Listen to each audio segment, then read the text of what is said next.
And really, that's what we are so passionate, me and you, like we're so passionate about wanting people to live happier, more whole, healthier lives. Absolutely. And we are multidimensional beings. We can't just talk about fitness and diet and, basic therapy work or different things. We need to explore the energy field. We need to explore our perceptions, our beliefs, and also our understanding of who we are. Yeah, absolutely.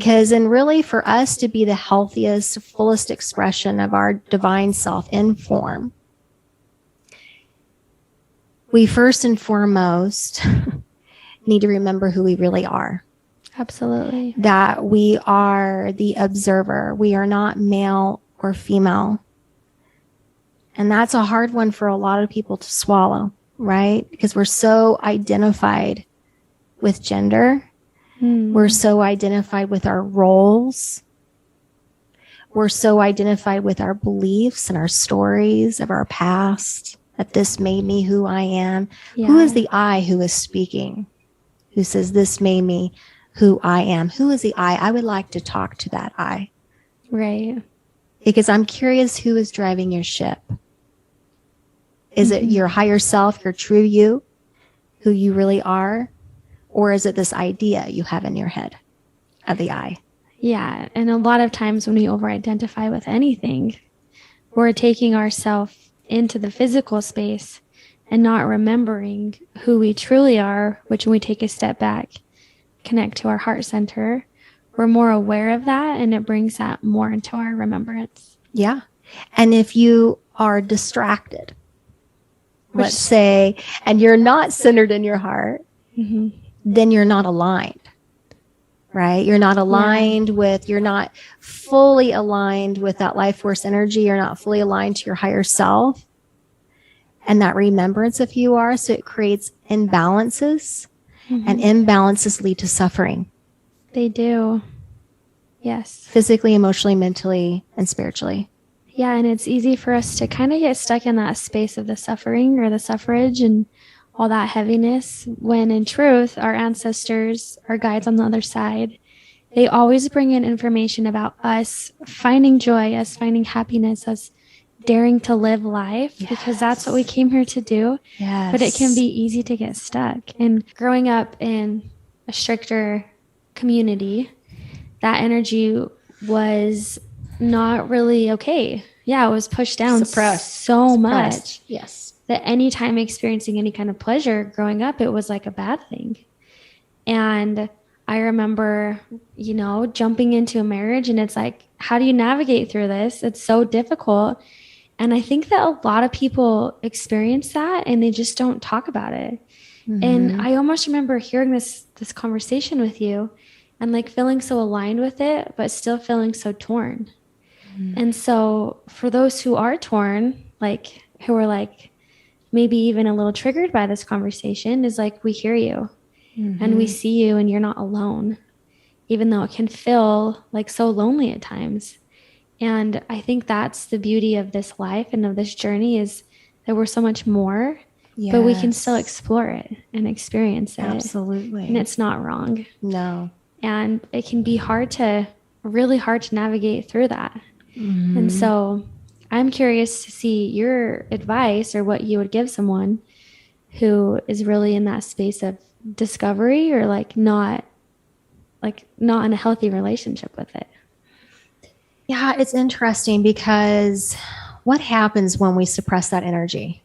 You get frustrated. Yeah. Yeah, definitely. You get frustrated, and either we turn it off when we become disconnected, or it's almost like a building up of that energy and that guilt. And then that sexual energy is expressed in not the healthiest ways. Absolutely. Right? And that could be where addictions come in. And then we got the addictions, the pornography, the addictions, the impulsivity, because they want a release of this energy. It is energy. It has to be released somehow. Yeah. Instead of looking at it just differently. Yeah. It's like, wait a minute. First of all, you don't need to push it down. Like for one of the practices that I have, like for some people who are feeling that frustration, but they are still wanting to practice chastity. What I teach them how to do, I've done this with some teenagers where we do a meditation practice, a breathing exercise, and I have them visualize that that energy is here, okay? And it's kind of building up a reservoir of energy. Would that be in your sacral chakra? Yeah, your sacral. It's bottom 3. Okay. But what happens is as it rises up the root chakra, the sacral, and then into the solar plexus, it builds like this reservoir of energy, which makes you anxious, gives you anxiety, makes you frustrated. It feeds into depression and anxiety, shame. Yeah. You'll battle self-worth issues when you have a reservoir of this energy in your solar plexus. And you can see this happening again and again and again because of these ideas and beliefs of what that is, that energy. What is that? And I gotta control. It's wrong. It's naughty. It's temptation. It's naughty. Yeah. It's unholy.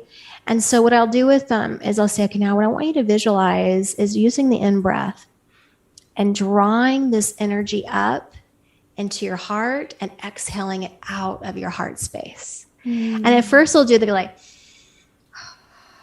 they'll be like hesitant, and eventually be like, like this release out of their body, because now that energy is being spread out energetically. Now they're feeling this sensual, beautiful, creative energy all the way up to the top of their heads. Yeah. And coming out of their fingertips. And they're like, whoa, I feel so good. Like that energy feels so good.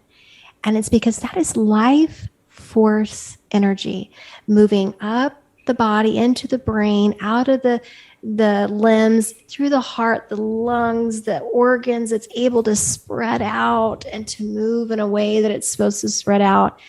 And then they start laughing and giggling and be playful, and they want to be creative and maybe draw or dance or sing. I love it. It's like, it's not, we don't want to suppress it. We want to bring it up, like breathe it up. The other thing that I've seen when people are coming across this issue is complete suppression to the point of becoming numb, not feeling anything. Yeah, it can. Yeah, a lot of people want to just shut it off because maybe they have a lot of shame connected to maybe a childhood thing or something where all of a sudden it's like, I can't express it at all or feel any of it. I'm just done.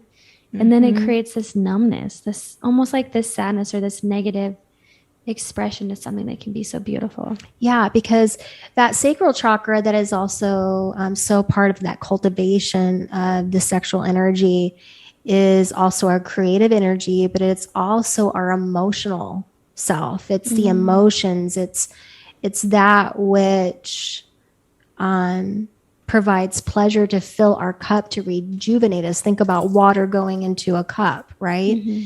And so when we suppress that and we don't give ourselves permission to use that energy and it's spilled out, we feel that there is this indifference or this numbing. It's very frustrating because it's not like you can go over and just turn a light switch on. Now it's time. Yeah. And now it's not.